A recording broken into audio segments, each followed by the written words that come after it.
지난주 말씀 가운데에서는요, 16장의 말씀을, 사무엘상 16장의 말씀을 조망하며 다윗의 삶의 변화에 주목하였었습니다. 가족 아버지에게 인정받지 못하는 작은 자, 막내였던 다윗을 하나님께서 주목하셨습니다. 들에서 양을 치른 어린아이였던 다윗을 하나님께서는 주목하시고 그의 중심 가운데 자리하고 있는 그의 영성을 보셨습니다. 그리고 그에게 기름을 부으셨습니다. 사무엘을 통해 다윗을 기름 부으시고는 바로 왕이 되게 하셨나요? 아니었습니다. 사울 왕에게는 하나님께서 부리시는 악령을 보내시고 사울은 그애로 인해서 괴로움에 시달리곤 하였습니다. 괴로워하는 사울 왕에게 신하들은 수금을 잘 타는 사람을 곁에 두기를 조언하게 하셨습니다. 그리고 그 수금을 잘 타는 사람을 찾는 사울에게 하나님께서는 한 소년의 입을 통하여 다윗을 추천하게 하셨습니다. 이렇게 여러 사람들의 작용을 통하여 하나님께서는 베들레헴 들판에 있던 다윗을 사울의 궁궐로, 이 역사의 무대로 이동하게 하셨습니다. 우리가 16장의 마지막 부분에서 바라보았던 하나님은 어떠한 분이셨습니까? 바로 우리의 삶을 컨트롤하시고 주관하시고 인도하시는 하나님을 우리가 바라보았었습니다. 나의 삶의 대체 어디에 하나님의 손길이 다 있다는 것입니까? 하나님이 살아계시다면 정말 내가 이런 처지에 있도록 왜 내버려 두실 수가 있습니까? 라는 괴로운 마음이 있으신 분이 계실지라도 하나님께서는 지금 당신의 삶을 섬세히도 컨트롤하고 계시다라는 그곳에 그 하나님께 믿음을 두시기를 예수님의 이름으로 축복합니다. 놀라우신 인생의 경영자이신 그 능력의 하나님께서 결국은 합력하여 선을 이루시는 분이 하나님이시라는 것에 자신의 믿음을 두시기를 예수님의 이름으로 축원합니다. 이 믿음이 우리의 삶을 숨막히는 이 삶 가운데에서 새 생명이 가득 담기는 아름답고 생명력 있는 삶으로 인도하여 주실 줄을 믿습니다. 이 믿음 가지고 한 주간의 삶을 컨트롤하시는 하나님께 나의 인생의 방향타를, 운전대를 하나님께 맡기고 살아오신 여러분들을 예수님의 이름으로 축복합니다. 아멘. 다윗은 하나님께 기름 부음 받았습니다. 야, 난 이제 하나님께 기름 부음 받은 사람이야. 하나님께서 세우신 왕이야. 라는 생각을 가지기 시작할 때 하나님께서 쓰실 사람이야. 라는 그 생각을 가지기 시작할 때 처음 다윗에게 하나님께서는 어떤 일을 맡기셨을까요? 16장 23절의 말씀 같이 읽어보겠습니다. 시작.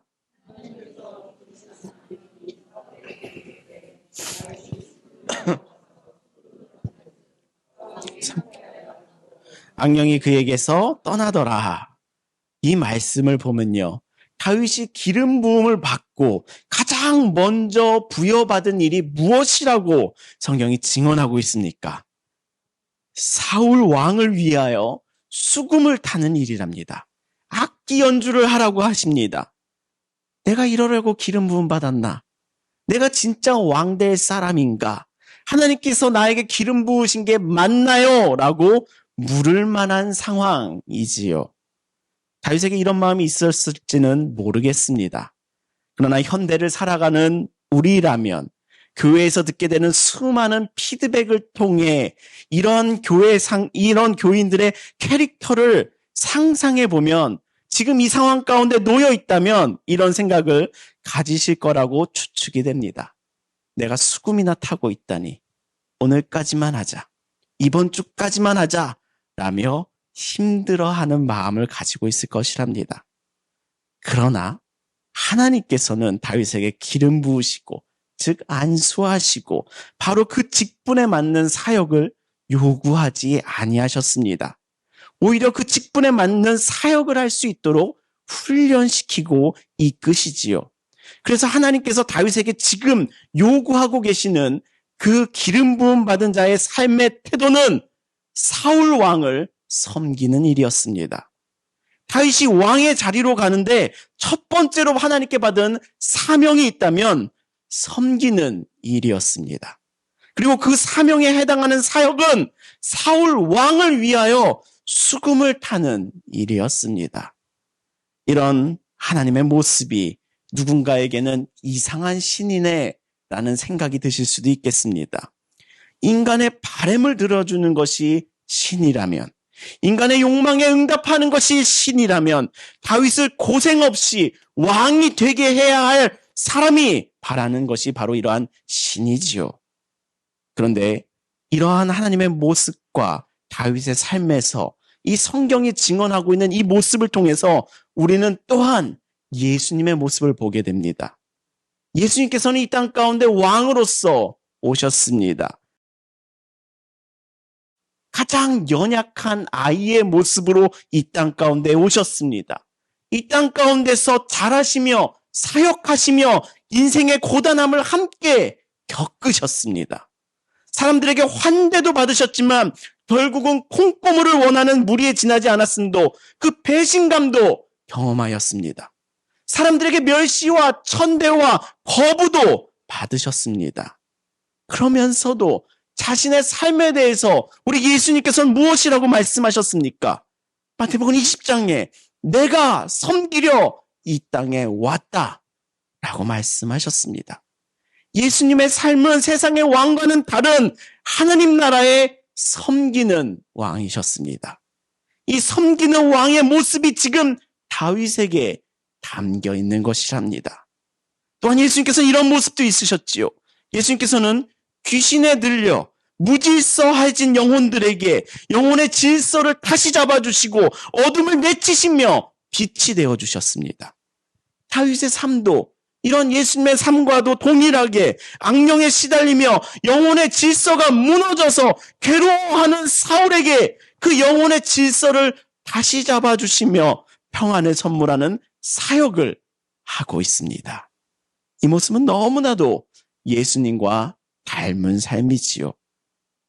이러한 삶의 방향성을 하나님께서는 다윗의 길이라 칭하시며 앞으로의 이스라엘의 왕들에게 이러한 길을 걸으라 라며 제시하셨고 명령하셨습니다. 하나님께서는 그 예수님께서 오시기까지 천년의 모범으로서 다윗을 사용하셨습니다. 그리고 그 다윗의 길을 걷도록 끊임없이 선지자들을 보내시며 왕들을 독려하셨습니다. 그리고 그 길이 예수님의 길로 이어져 생명의 길로 또는 섬김의 길로 불려지며 오늘 우리에게도 온 열방과 온 민족이 이 길을 걷기를 초대하시는 분이 또한 우리 하나님이시랍니다. 이곳에 모인 우리 모두가 이 길을 위하여 부름받은 존재인 줄을 믿습니다. 이곳에 모인 우리 모두가 이 길을 함께 걷고 있는 줄을 믿습니다. 섬김의 길이 바로 생명의 길임을 기억되시기를 예수님의 이름으로 축원합니다. 이 길을 걸어내는 삶, 평생 끝까지 걸어 끝내 하나님의 나라, 우리의 본향, 그곳에서 아버지 하나님의 품에 안기는 재회의 삶이 되시기를 예수님의 이름으로 축복합니다. 우리 옆 사람들에게 이렇게 격려하십시다. 섬김의 길, 우리 같이 걷는 거야. 라고 함께 이렇게 격려하시죠. 섬김의 길, 우리 같이 걷고 있는 거야. 함께 걷고 있는 거야. 딴 길 보지 마! 라고 우리 서로에게 격려해 주십시오. 좀 웃으면서 격려해 주십시오. 그거 그렇게 어렵겠습니까? 이장원 선배님들께 섬김의 길, 우리 같이 걷고 있는 거야. 함께 걷고 있는 거야. 그거 함께 손잡는 것이랍니다. 섬기는 왕, 그 다윗의 인생이 이제 우리에게 본격적으로 시작되어집니다. 다윗의 삶, 다윗의 믿음, 다윗의 영성, 다윗의 신앙이 그 모습이 우리에게 하나님의 말씀을 통해 계시될 때 내 안에 있는 사울의 영성이 드러나시기를 예수님의 이름으로 축복합니다. 그 드러남을 통하여 사울의 영성은 내게서 물러나며 내 안에 다윗의 영성이 깊이 자리 잡으시며 예수님과 동일한 삶의 열매들이 우리의 영혼과 우리의 삶 가운데 풍성한 결실을 맺으시기를 예수님의 이름으로 축복합니다. 사무엘상 17장을 통해 여러분과 나누고자 하는 두 번째 메시지는 전심을 요구하시는 하나님이십니다. 우리 한번 같이 읽어볼까요? 같이 읽겠습니다. 시작. 전심을 요구하시는 하나님.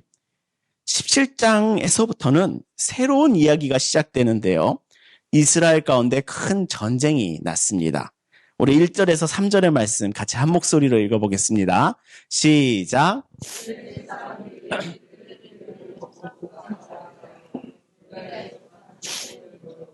소고와 아세가 사이에 에베스다밈의 진침에 사울과 이스라엘 사람들이 모여서 엘라 골짜기에 진치고 블레셋 사람들에 대하여 전열을 벌였으니 블레셋 사람들은 이쪽 산에 섰고 이스라엘은 저쪽 산에 섰고 그 사이에는 골짜기가 있었더라. 우리 4절까지 읽겠습니다. 시작. 블레셋 사람들의 진영에서 싸움을 도두는 자가 나왔는데 그의 이름은 골리앗이요 가드 사람이라.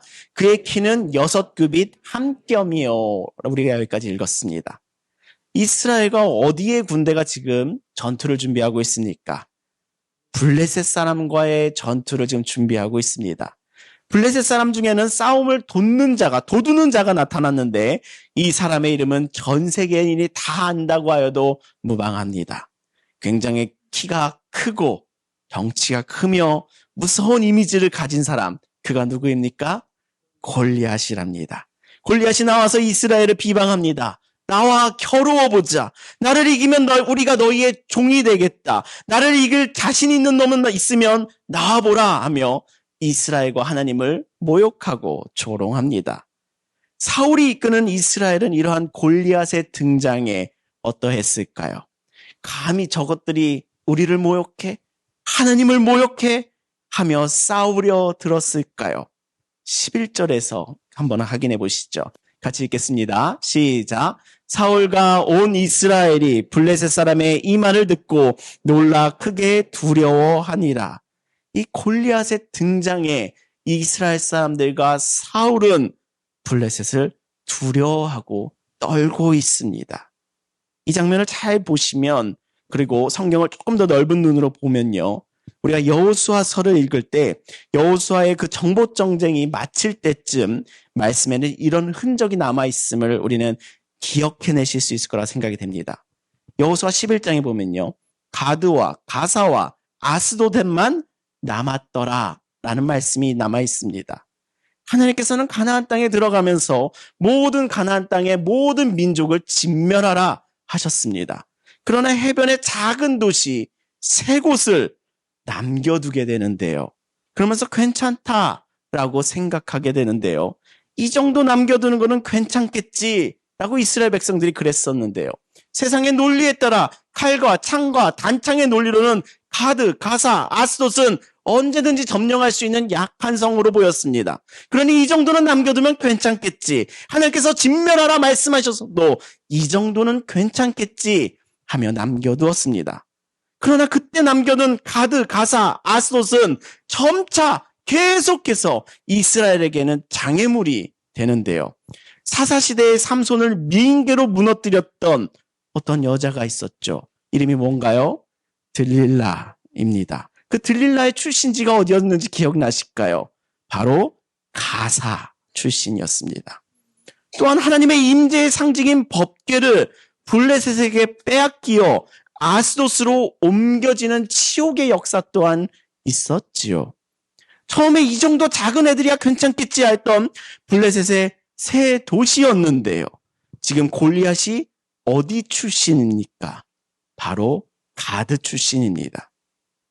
지금 블레셋과의 전쟁 가운데서 가드 출신 단 한 명 골리앗 앞에 사울과 이스라엘은 사시나무 떨듯이 듣고 놀라 크게 두려워하니라 라면서 두려워하며 떨고 있습니다. 여호수아 때의 전쟁은 하나님께 속한 전쟁이었습니다. 하나님께서 직접 이끄시는 전쟁이었습니다. 하나님께서 명령하신 대로 행해야 하는 전쟁이었습니다. 그러나 자신의 판단에 따라 이 정도는 괜찮겠지 하였던 그 블레셋의 작은 도시가 수백 년이 지나자 이스라엘이 벌벌 떨어야 하는 상황으로 역전되어 있는 것이랍니다. 우리 사랑하는 조용계 성도 여러분, 이 장면이 생생하게 우리에게 기억되시기를 소망합니다. 자신의 판단에 따라 이 정도는 괜찮겠지, 요 정도는 괜찮겠지 라는 생각이야말로 우리들의 신앙을 무너뜨리는 거대한 불신앙이 될 것이라는 것을 꼭 기억하십시오. 사람과의 관계에 예민할 것이 아니라 내 마음속과 내 생각 속에 가지는 그 작은 죄에 대해서 예민해야 된답니다.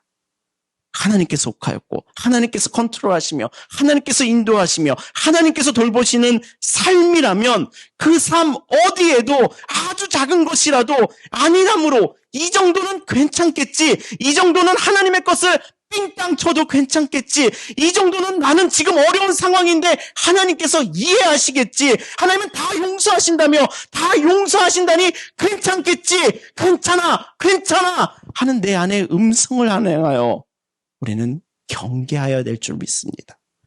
분명하게 이러한 내 안의 음성을 향하여 이렇게 외치셔야 합니다. 사단아, 내 뒤로 물러거라. 아멘 아니십니까? 이것이 아멘이 아니십니까? 이런 음성이 내 안에서 막 들려올 때 사단아, 내 뒤로 물러거라. 아멘이라고 외칠 수 있는 신앙의 강기가 있으시기를 예수님의 이름으로 축복합니다. 세상의 논리에 따라, 내 상식적인 판단에 따라, 인간의 합리적인 판단에 따라 이 정도는 언제든 힘 안 쓰고 해결할 수 있어 하며 하나님은 언제나 용서하신다며 회개하면 된다며 기도하면 된다며 하며 기도하지 않고 회개하지 않고 남겨둔 그 작은 죄의 문제는, 그 죄는 아주 결정적인 순간에 당신을 무너뜨리려고 노리고 있답니다. 정말 사자와 같이 당신의 눈길이 닿지 않는 곳에서 바짝 엎드려 있음을 우리는 명심해야 된답니다. 이 작은 문제에 대해서, 이 작은 죄의 문제들에 대해서 예민하시기를 바랍니다. 이 작은 죄의 문제에 대해서 단호하시기를 바랍니다.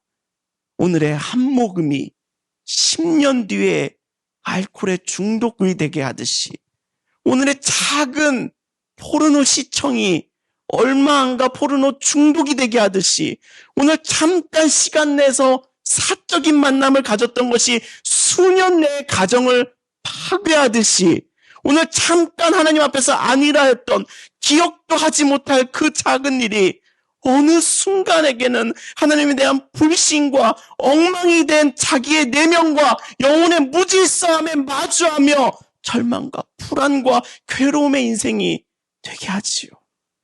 우리 사랑하는 좋은교회 성도 여러분, 사람 사이의 예민함은 관대함으로 바꾸시며 죄를 향한 관대함은 예민함으로 바꾸시기를 예수님의 이름으로 축복합니다. 작은 죄를 향한 예민함은 어떻게 해결해 갈 수 있을까요? 작은 죄를 향한 예민함은 이러한 하나님을 향한 믿음을 가질 때 해결해 갈 수가 있습니다. 어떠한 믿음이냐면 하나님께서는 우리의 전심을 요구하시는 분이시다 라는 것을 믿는 믿음입니다. 전심입니다. 일부가 아닙니다. 성경 어디에도 너의 마음 일부라도 괜찮다라고 적으신 적이 없습니다.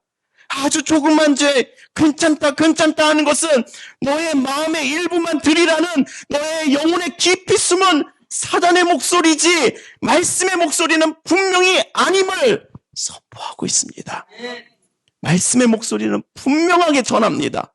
너의 전심을 원한다. 내가 너에게 전부를 주었듯이 너의 전부를 원한다 라는 것이 하나님 아버지의 목소리입니다. 하나님 아버지께서 바라시는 믿음의 관계입니다. 워라벨과 같이 신라벨 이런 말은 없습니다. 신라벨은 제가 만들어 본 말인데요. 신앙과 라이프는 이분법적으로 분리되어 있지 않습니다. 신앙과 라이프는 밸런스를 잡을 일이 아닙니다.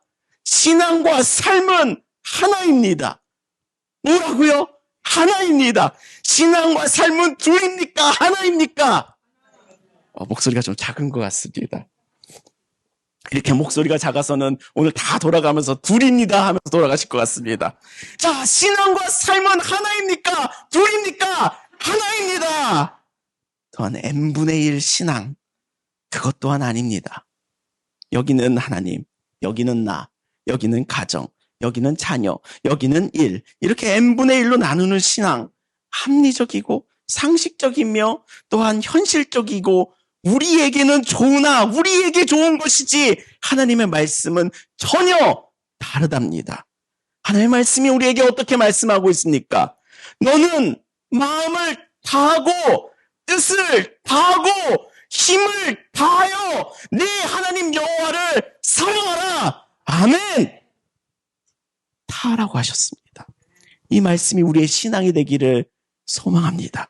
이 말씀이 우리의 전부가 되기를 예수님의 이름으로 축원합니다. 우리는 이미 하나님께 아들이라는 생명이라는 핏값이라는 전부를 받은 사람들인 줄 믿습니다. 전부를 내어주시는 그 하나님의 사랑 앞에서 작은 죄조차 예민할 수 있는 자신의 전부를 내어놓을 수 있는 당신이 되기를, 제가 되기를, 우리 모두가 되기를 예수님의 이름으로 축복합니다. 아멘. 사무엘상 17장을 통해 여러분과 나누고자 하는 마지막 메시지는요, 비전문가를 사용하시는 하나님입니다. 우리 한번 같이 읽어볼까요? 시작. 어떤 사람을 사용하신다고요? 비전문가를 사용하신답니다. 골리앗이 출전한 블레셋과의 전쟁에는 이새의 아들들도 징집되어 있었습니다. 아버지 이새는 막내 아들 다윗을 불러 형들에게 먹을 것을 좀 갖다 주며 형들이 잘 있는지 안부를 살피고 오라고 합니다. 다윗은 심부름차 엘라골짜기의 전장을 방문하였다가 골리앗이 하는 말을 듣습니다. 그리고 이스라엘과 하나님을 마음껏 조롱하고 있는 골리앗을 본 다윗은 사울과 같이 벌벌 떠는 것이 아니라 분노합니다. 우리 26절 같이 읽어보겠습니다. 같이 읽겠습니다. 시작.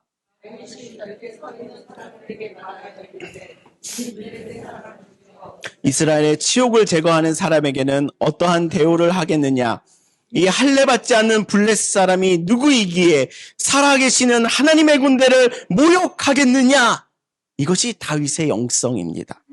다윗은 할례받지 않는 이방 사람들로부터 하나님께서, 하나님의 군대가 모욕받는 것에 대해서 거룩한 분노가 일어납니다.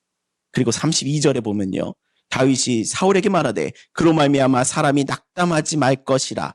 주의 종이 가서 저 블레셋 사람과 싸우리이다 합니다. 사울과 이스라엘 백성들은 골리앗을 바라보며 사시나무 떨듯이 떨고 있는데 다윗은 싸우겠다 결행합니다. 다윗이라는 작은 소년이 싸우겠다며 골리앗 앞에 나가려는 모습을 보면 사울은 어떤 응답을 할까요? 사울의 눈에도 골리앗 앞에 나서는 그 다윗의 중심에 있는 함께 하시는 하나님이 보였을까요? 33절 사울이 어떤 말을 하는지 같이 읽어보겠습니다. 시작. 사울이 다윗에게 이르되 내가 가서 저 블레셋 사람과 싸울 수 없으리니 너는 소년이요 그는 어려서부터 용사이니라. 아이고, 이 사울이 하고 있는 말을 잘 보면요, 사울은 단정합니다. 너는 소년이고 골리앗은 어려서부터 용사이다 라고 합니다. 이것이 무슨 말입니까? 사울은 어려서부터 훈련된 전문 싸움꾼이라는 겁니다. 골리앗은 싸움에 있어서 전문가다라는 말입니다. 그러나 다윗 너는 뭐라고 합니까? 소년이다라고 합니다. 한국말로 기뻐서 소년이지 넌 작은 놈 아니야 라는 수준의 이야기를 하고 있습니다. 너는 소년이다라는 사울의 말이 무슨 말이겠습니까? 넌 싸움의 시옷도 모르는 아이다. 너는 비전문가다. 그 이야기를 하고 있는 것이랍니다. 저는 오늘 이 말씀의 본문에서 다윗의 이 비전문성에 주목하였습니다. 다윗은 전쟁과 전투, 싸움에 있어서 창과 칼을 들고 하는 이 싸움에 있어서 전혀 전문가가 아닌 소년이었습니다. 비전문가였습니다. 그럼에도 불구하고 다윗은 살아계시는 하나님의 군대를 모욕한 이 할례받지 않은 이방인 사람들은 하나님께서 이기야 할 것이다 라는 믿음을 확고하게 해나갑니다. 그런 다윗에게 사울은 또한 자신의 군복을 입히게 되는데요. 다음의 말씀을 보면 다윗이 얼마나 전쟁에 있어서 비전문가였는지를 엿볼 수가 있습니다. 우리 38절과 39절의 말씀 같이 읽어보겠습니다. 시작.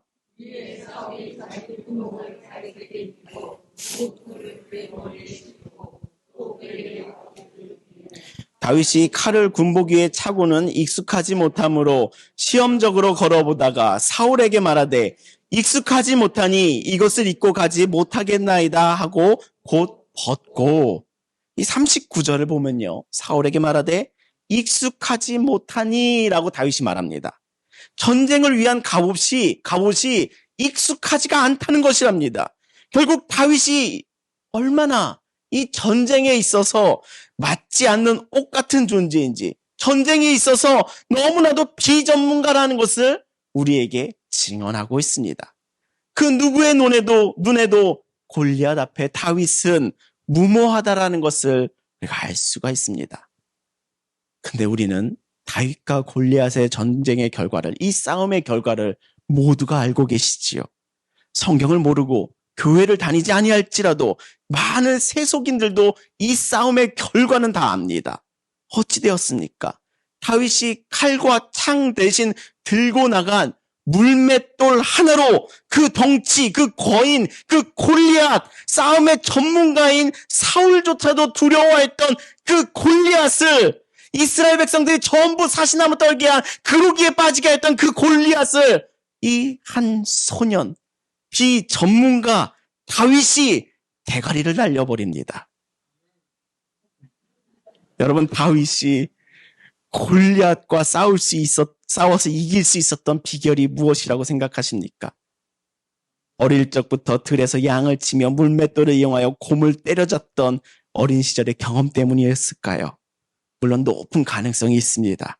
하나님께서는 분명히 그 경험을 사용하셨을 것입니다. 그러나 무엇보다도 다윗의 그 영성 가운데 분명하게 선명하게 자리 잡고 있었던 것은 내가 경험한 그 숙련도가 아니라 하나님께서 함께 하시면 된다입니다. 하나님께서 함께 하시면 무엇이든 된다라는 것이 다윗의 영성이었습니다. 하나님께서 함께 하시면 심지어 골리앗도 이길 수 있다라는 것이 다윗의 뿌리 깊은 영성이었습니다. 이 영성이 오늘 우리를 찾아오기를 소망합니다. 사울의 영성은 떠나가며 이 다윗의 영성이 우리를 찾아오기는 놀라운 축복이 오늘 여러분께 임하시기를 예수님의 이름으로 축복합니다. 또한 이 장면을 하나님의 입장에서 다시 표현하면요, 하나님께서는 비전문가도 사용하신다입니다. 다윗과 골리앗의 한판 승부에서 하나님께서 우리에게 계시하시는 하나님은 누구시냐면, 하나님은 이 비전문가 소년 다윗을 통해서 역사하시는 분이라는 것을 오늘 당신에게, 오늘 제게, 오늘 우리에게 분명하게 드러내고 계신답니다. 우리 사랑하는 좋은 교 성도 여러분, 오늘 이 하나님을 꼭 만나시기를 예수님의 이름으로 축복합니다. 하나님 나라에 살고 싶으시면 이 하나님 꼭 만나셔야 됩니다. 하나님은 물론 비전문가도 또한 전문가도 사용하시는데요. 오늘 우리가 가질 믿음의 체계는 하나님께서는 비전문가도, 아니 더 자주 비전문가를 사용하십니다. 왜냐고요? 왜 하나님께서 이러한 비전문가를 사용하시냐고요? 그것은 바로 하나님께서 전문가이시기 때문입니다. 하나님께서 전문가이시기에 내가 꼭 전문가로 준비되지 않아도 괜찮다라는 것이랍니다. 오늘 우리 교회 가운데서는 많은 분들이 비전문가로서 교회를 섬기고 계시지요. 그 영혼들에게 하나님의 능력이 함께 하시기를 예수님의 이름으로 축복합니다. 하나님의 영이 함께하고 계시니 비전문가인 우리의 손에, 당신의 섬김의 그 손길에 하나님께서는 영광 받으시는 줄을 믿습니다. 아멘. 설교의 대가, 황금의 입으로 불리는 설교자 찰스 스펄전 목사님이 계십니다. 1800년대의 목사님이신데요. 마이크가 없던 시절에도 5,000명, 6,000명이 그 예배당에 모여 그분의 설교를 들으며 회심하며 회개하였던 역사가 있었습니다. 근데요, 스펄전 목사님은 신학 공부를 전문적으로 하신 분이 아니셨습니다. 또한 탁월한 설교자요. 탁월한 강해 설교자로 유명한 마틴 로이드 존스 목사님이 계셨습니다. 그분의 강해 설교집은 대부분의 신학생들이 살펴볼 정도이며 강해 설교를 하시는 분이나 주석을 공부하시는 분들도 그의 설교집을 참고하는 정도의 목사님이십니다. 근데요, 그는 신학 공부를 전문적으로 하신 분이 아니라 왕궁의 의사셨습니다. 하나님께서는 약한 자, 막내, 가탄의 사람들, 그리고 비전문가들을 사용하시는 것을 아주 즐겨 하신답니다. 그들과 함께 하시며 그들의 성장을 지켜보는 것을 너무나도 좋아하신답니다. 사랑하는 좋은교회 성도 여러분, 자신이 비전문가로서 부끄러우십니까? 자신이 비전문가라고 해서 사역을 하는 것이 민망하십니까? 근데요, 당신을 사용하고자 하시는 하나님께는 더 큰 민망하게 하시는 마음이랍니다. 내가 민망하지 않고 싶은 욕구보다 당신의 약함을 통하여 하나님의 일을 하고자 하셨던 하나님의 민망함을 더 헤아려 보시기 바랍니다. 그리고 그 부끄러움을 버리고 민망함을 버리고 하나님의 영광을 위하여 더 나아가시기를 예수님의 이름으로 축복합니다. 내가 비전문가라고 속닥거리고 비아냥거리는 것은 내 속마음입니다.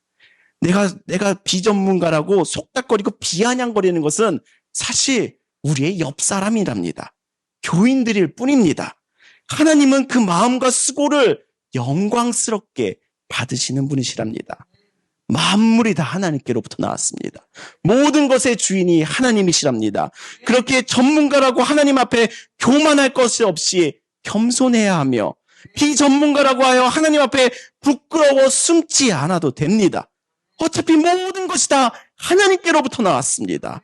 전문가라고 할지라도 교만을 가득 담아 하나님 이거 저만 할 수 있습니다 라며 드리는 것과 비전문가라고 하나님 나는 부족하지만 저의 이것에 제 전심을 담습니다 라고 할 때 무엇을 기뻐 받으시겠습니까? 무엇을 영광스럽게 여기시겠습니까? 그것은 비전문가라고 할지라도 전심을 담아드리는 사역을 주님께서는 더 기뻐 받으신답니다.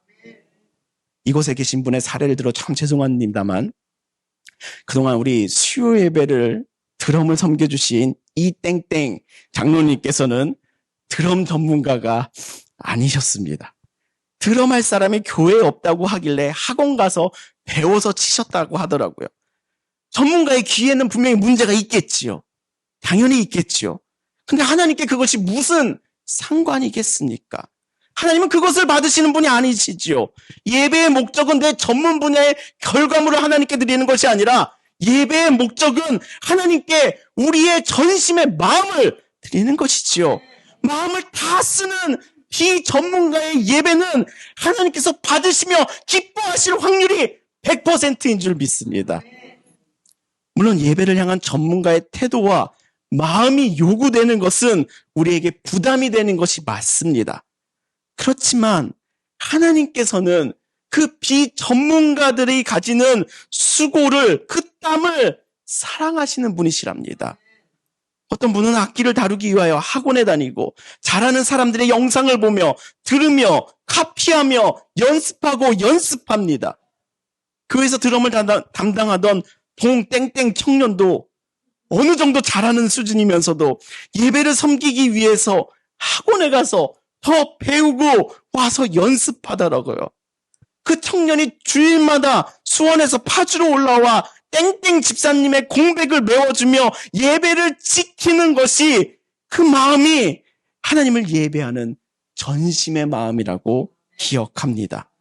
저 또한 이 청년이 드럼을 섬기기 위해 학원을 찾아다니며 수고하며 땀 흘리며 자신을 예배자로 갈고 닦았던 그의 신앙을 참으로 좋아합니다. 오늘 제가 전문가를 비하하고 비전문가를 미화하는 듯한 말을 많이 사용했는데요. 사실 전문가이든 비전문가이든이 중요하지는 않습니다. 진실로 전문가이신 하나님을 의지함으로 수고하는 모든 이들의 땀을 하나님께서는 사랑하신답니다. 그런 사람들이 좋습니다. 저는 그런 사람들이 곁에 있는 것을 좋아합니다. 그런 사람들이 있다면 그곳에 그들과 곁에 있는 것을 더 좋아라 한답니다. 저는 목회자로서 전문가는 아니랍니다. 말하고 상담하는 일, 교회를 살피는 일, 설교하는 일, 교육하는 일, 전문적으로 배운 적이 없습니다. 저는 영상이나 만들겠다고 밤새 뛰어놀던 사람이었지. 그러나 제가 사랑하는 목사님들은 하나같이 설교에 목숨을 걸며 한편의 그 주일 설교를 준비하기 위하여 30시간을 수고하며 땀 흘리시는 분들이셨습니다. 그 마음과 땀을 품어 매주 그 30시간을 소비하시며 강단에 서시는 분들이었습니다. 그 모습을 바라보며 저도 그 모습이 너무 사랑스럽고 그 모습이 너무 닮고 싶어 수요 예배 같은 경우는 평균적으로 18시간을 사용하고 있습니다. 제가 바라보는 목사님들을 따라가기엔 아직도 10시간이 넘는 시간이 부족하지만 하루 종일 말씀을 상고하고 수없이 키보드를 치다가 집에 가서는 아이고 죽겠다 라는 말이 나와야 안심하고 잡니다. 또한 저는 가르치는 일에 있어서 사실은 목회를 시작하게 된 사역이랍니다. 저는 누군가에게 가르치는 일을 잘 못하겠더라고요. 아니 이걸 왜 모르지? 이게 왜 이해가 안 가지? 라는 근원적인 질문이 있어서 가르치는 은사가 없는 사람이랍니다. 어릴 때 뭔가 공부를 가르치려고 하면 이걸 왜 모르지? 라는 태도가 상처를 주기에 저는 이런 한계를 알고 가르치는 사역에 있어서 하나님 도와주세요라는 마음이 계속 머물러 있습니다. 계속 그러고 2년째 그러고 있는데요. 제자반에서는 이런 성경 공부를 어느 교회에서 무료로 제공하겠냐며 자기가 영상을 배워서 유튜브에 올려도 될까요? 라는 분이 계셨습니다. 아무도 안 믿으시죠? 세목장 과정에는 이미 들으신 분이 계신데 또 와서 들으시는 분이 생겼습니다. 다시 들어도 새로운 내용이 있어 좋네요. 라는 분이 생겼어요. 저도 못 믿는데 여러분도 못 믿으시겠죠? 그런 분이 계시답니다. 이런 분들의 그 작은 반응들이 큰 열매와 큰 기쁨이 되고 있습니다. 이런 열매와 기쁨을 누리는 것은 제가 제 능력으로 해서가 아니랍니다. 오히려 전문가이신 하나님께 맡겨서랍니다. 우리 사랑하는 좋은교회 성도 여러분, 자신의 비전문의 분야라서 주저하고 부족함을 느낄지라도 정말 전문가는 하나님이시기에 제발 자기 능력 가지고 사역하려 들지 말고 자기 지식 가지고 사역하려 들지 말고 제발 자기 멋대로 속단하지 말고 재단하지 말고 그렇게 사역하지 말고 하나님을 의지함으로 사역하시기를 예수님의 이름으로 축원합니다. 우리에게는 전문가가 되어야 된다는 강박이 있습니다. 그런 야무지고 교만한 꿈은 내려놓으시고 진짜 전문가이신 하나님 앞에서 무릎을 꿇으시기를 예수님의 이름으로 축복합니다. 하나님을 의지하시기 바랍니다. 나의 능력을 의지하는 것이 아니라 하나님의 능력을 의지하시기 바랍니다. 그리고 하나님 앞에서 철저하게 무너지시기를 바랍니다. 하나님 앞에서 무너지는 것이야말로 가장 신앙적인 것이랍니다. 하나님 앞에서 인간은 가장 약해지는 것이 가장 믿음이 높아지는 것인 줄 믿습니다. 비전문가일지라도 진실로 전문가이신 하나님을 의지함으로 하나님 나라에 동참하는 귀한 하나님의 자녀의 삶 되시기를 예수님의 이름으로 축복합니다. 또한 이곳에 주님을 예배하러 이 수요일 저녁에 이곳에 모인 비전문가 여러분들과 함께 예배하니 참 좋습니다. 우리 양옆에 사람들을 또 옆뒤 사람들이 이렇게 격려하시죠. 당신과 예배하니 참 좋습니다. 격려하시죠. 아멘. 기도하시겠습니다. 말씀하시는 하나님, 주님의 말씀에 경청함으로 순종하는 청종의 삶을 우리에게 선물하여 주시옵소서.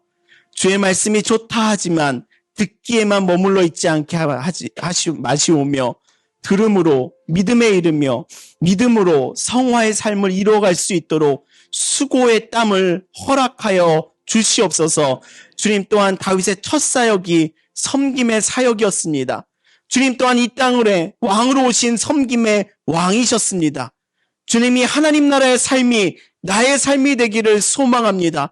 주님, 멸시와 천대와 비웃음과 비아냥 속에서 내가 거할지라도 주께서 보이신 생명의 길이 섬김의 길임을 알기에 이 좁은 길을 계속 걸어가는 능력을, 그 믿음을 나에게 부어 주시옵소서. 주님 또한 내 안에 작은 죄에도 민감하게 하여 주사 알고 지은 죄, 모르고 지은 죄 다 용서하여 주시옵소서라는 기도문에 둔하여지지 않도록 나의 영적인 민감도를 높여 주시옵소서. 아멘. 죄는 단호하며 죄를 거부하며 하나님 아버지께 전심으로 살아가는 자 되도록 주여 오늘 나를 축복하여 주시옵소서. 아멘. 비전문가를 사용하시는 주님, 비전문가의 성장을 좋아하시는 주님, 주님 참 나는 모자란 비전문가입니다. 이런 나의 섬김을 통하여 영광을 받으시는 주님, 그 주님을 더욱 사랑하며 주님을 경배합니다. 주님 나를 더욱더 사용하여 주시옵소서. 아멘. 주님 함께 오늘 말씀을 붙잡으며 기도하는 시간을 갖습니다.